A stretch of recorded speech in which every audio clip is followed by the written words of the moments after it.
Hi and welcome. At the beginning of 2024, I wrote about the status of DCS, its issues and what is coming in the future. The greatest issue highlighted was the inability of the game to make me feel part of a real conflict for many reasons. One of them severely handicaps any 3rd gen and Cold War scenario, and it is the status of airborne and ground controllers, which makes creating perfect situational awareness too easy, removing the uncertainty factor so common in that period. Rather than a lengthy discussion about the capabilities of radars during the Cold War, a brief extract from a book I have just finished reading could convey the message more effectively.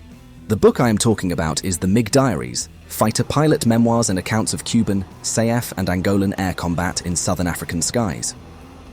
In the described situation, the SAF, or South African Air Force, wanted to engage the superior Cuban MiG-23s. The plan was to sneak a section of Mirage F1CZ at a very low altitude, pop up and engage the Cuban MiG-23s. This plan relied massively on the capabilities of the ground controller. However, things did not go as expected. After we had pitched up and leveled off, we struggled to get accurate updates on where the MiGs were. The rodent radar antenna could be set to paint the target every 6 or 10 seconds. At the 6-second setting, the antenna turns faster and you lose out on range. We were at the extreme range of the system, so the sweeps were every 10 seconds. If then there is just one missed paint, it means at least 20 seconds before the next positive position update. At the combined speed of the opponents, the distance traveled in that time is frightening. As luck would have it, our ground radar system started missing paints, and we no longer had a clear picture of how far ahead of us the MiGs were.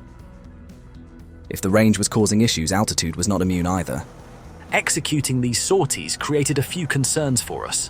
What we needed was a truly mobile forward radar, because our radar coverage of the combat zone only started from about 19,000 feet or 20,000 feet and above. With no radar coverage below 19,000 feet, it was a little like we were headed to a dark hole. There was a distinct possibility that the enemy could keep some MiGs lurking at low level, who could then suddenly pop up and engage us after our pitch-up. Our Mirage F1s did have an airborne intercept radar, but being notoriously unreliable and requiring constant tuning, it was not much use at all. Even more common operations, such as reconnaissance missions performed by the veteran English Electric Canberra, were affected by the performance of the radars. For the Canberras, the area to be photographed was right at the edge of SAF radar range, with any target below 20,000 feet undetectable. This zone, in which your aircraft can be seen by enemy radar but their aircraft cannot be seen by yours, was termed red radar. In this instance, however, radio intercepts alerted the South Africans that MiGs had been scrambled, though they were yet to appear on SAF radar.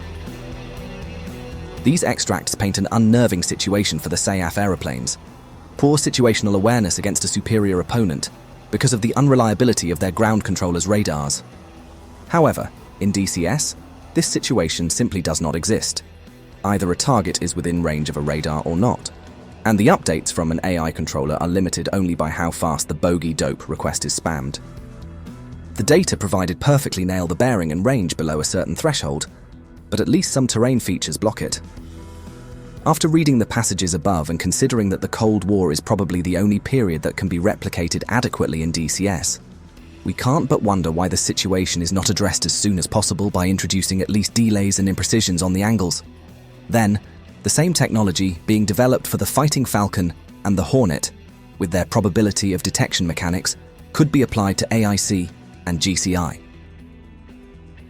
With the F4E Phantom II and its GCI-dependent APQ-120 close to launch, the MiG-23 hopefully, and later a wide variety of aircraft spanning from the Corsair II to the Tornado and the Intruder being developed, it is really a shame that this essential aspect of the game is left in such a status.